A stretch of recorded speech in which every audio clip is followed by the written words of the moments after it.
Hello friends, എല്ലാവർക്കും പുതിയൊരു വീഡിയോയിലേക്ക് സ്വാഗതം. ഞാൻ ഇന്ന് ബ്രെഡ് വെച്ചിട്ട് ഒരു പലഹാരമാണ് ഉണ്ടാക്കി കാണിക്കുന്നത്. അതിന് ബ്രെഡ് പൊടിയെന്നോ നിങ്ങൾക്ക് ഇഷ്ടമുള്ള പേരിട്ടിട്ട് വിളിക്കുക. അതിന് ഒരു പൊടി പലഹാരം. അതെങ്ങനെയാണ് തയ്യാറാക്കുന്നത് നോക്കാം. അതിന് വേണ്ടിയിട്ട് ഞാനൊരു 10 പീസ് ബ്രെഡ് എടുത്ത് വെച്ചിട്ടുണ്ട്. ഇതിൻ്റെ ഈ അരികുകളൊന്നും കളയേണ്ട ആവശ്യമില്ല. നമ്മളിത് പൊടിച്ചിട്ടാണ് ഉണ്ടാക്കുന്നത്. പൊടിക്കാൻ വേണ്ടിയിട്ട് മിക്സിയുടെ ജാർ എടുത്ത് വെക്കുക. അതിലേക്ക് ഇത് ചെറിയ കഷ്ണങ്ങളാക്കിയിട്ട് പിച്ചിട്ട് കൊടുക്കുക. അതെല്ലാം നിങ്ങൾക്ക് കട്ട് ചെയ്തിട്ട് ഇടണമെന്നുണ്ടെങ്കിൽ കട്ട് ചെയ്തിട്ടും ഇട്ട് കൊടുക്കാം. ഇത് കുറേശ്ശെ ഇട്ടിട്ട് 2 പ്രാവശ്യമായിട്ട് നമുക്കിത് പൊടിച്ചെടുക്കാം.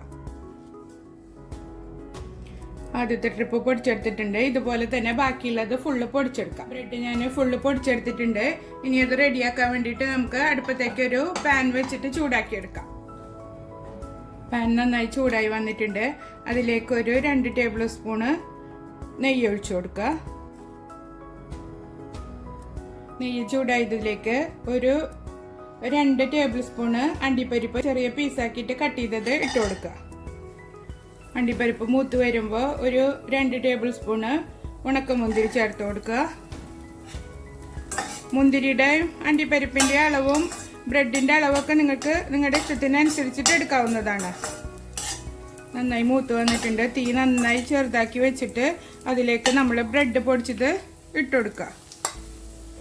ഈസി ആയിട്ട് ഉണ്ടാക്കിയെടുക്കാൻ പറ്റിയ റെസിപ്പിയാണിത്. ഇതിപ്പോൾ രാവിലെ മധുരമുള്ള പലഹാരങ്ങളൊക്കെ ഇഷ്ടമുള്ളവർക്ക് രാവിലെ ബ്രേക്ക്ഫാസ്റ്റ് ആയിട്ട് ഉണ്ടാക്കാം. നന്നായി ഇളക്കി മിക്സ് ചെയ്ത് കൊടുക്കുക. നെയ്യ് എല്ലാ ഭാഗത്തേക്കും ആകത്തക്ക രീതിയിൽ മിക്സ് ചെയ്തെടുക്കുക. ഒരു 30 സെക്കൻഡ് നന്നായി ഇത് ഇളക്കി കൊടുക്കുക. എന്നിട്ട് നമുക്കിതിലേക്കൊരു 1/4 കപ്പ് തേങ്ങ ചിരകിയത് ചേർത്ത് കൊടുക്കാം. ഇതിലേക്ക് ഒരു 1/4 കപ്പ് തേങ്ങ ചിരകിയത് ചേർത്ത് കൊടുക്കുക. എന്നിട്ട് നന്നായി മിക്സ് ചെയ്തെടുക്കുക.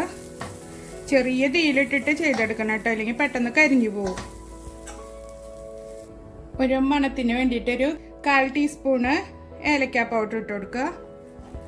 1/4 മുതൽ 1/2 ടീസ്പൂൺ വരെ ഇട്ട് കൊടുക്കുക. ഓരോരുത്തരുടെ മണത്തിനനുസരിച്ചിട്ട് ചേർത്ത് കൊടുത്താൽ മതി.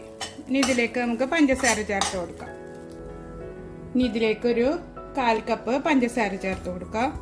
പഞ്ചസാര ചേർത്തിട്ടൊരു 30 സെക്കൻഡ് ഒന്ന് ഇളക്കി മിക്സ് ചെയ്തെടുത്താൽ മതി. പഞ്ചസാര ഇതിൽ അലിഞ്ഞ് ചേരുമൊന്നും വേണ്ട, ഒന്ന് മിക്സ് ചെയ്തെടുത്താൽ മതി. അങ്ങനെ നമ്മുടെ ബ്രെഡ് പൊടി ഇവിടെ റെഡി ആയിട്ടുണ്ട്. നല്ല ടേസ്റ്റി ആയിട്ടുള്ളൊരു പലഹാരമാണ് ഇത്. കുട്ടികൾക്കൊക്കെ നല്ല ഇഷ്ടപ്പെടും. എല്ലാവരും ട്രൈ ചെയ്ത് നോക്കണം. ഇത് തീ നിർത്തിയിട്ട് നമുക്ക് ചൂട്ടോടെ തന്നെ സർവിങ് ഡിഷിലേക്ക് മാറ്റാം. എല്ലാവരും ട്രൈ ചെയ്ത് നോക്കിയിട്ട് ഫീഡ്ബാക്ക് അറിയിക്കണം. ഇത് നമുക്ക് സർവിങ് ട്രേയിലേക്ക് മാറ്റാം. അടുത്തൊരു വീഡിയോയുമായിട്ട് വീണ്ടും കാണാം. ബൈ.